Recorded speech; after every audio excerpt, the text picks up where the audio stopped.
आम खबर आपको दें चेयरमैन पीटीआई के वकील शेर अफजल मरवत का बयान। चेयरमैन पीटीआई को अटक से अडियाला जेल मुंतकिल कर दिया गया। उनके वकील की जानिब से बताया गया चेयरमैन पीटीआई को अडियाला जेल में अटैच बाथरूम दिया गया है। शेर अफजल की जानिब से बताया गया चेयरमैन पीटीआई को साबिक वजीर आजम की सहूलियात दी गई हैं। उनको अटक जेल से अब अडियाला जेल मुंतकिल कर दिया गया है, जहां साबिक वजीर आजम की सहूलियात उनको फराहम कर दी गई हैं। चेयरमैन पीटीआई को अडियाला जेल में अटैच बाथरूम भी अलॉट किया गया है।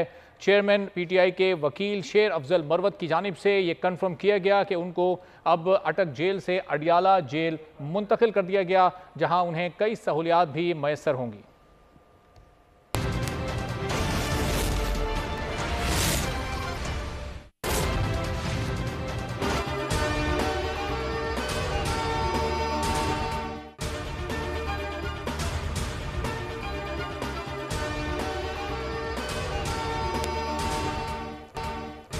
चेयरमैन पीटीआई को अटक से अडियाला जेल मुंतकिल कर दिया गया। वकील शेर अफजल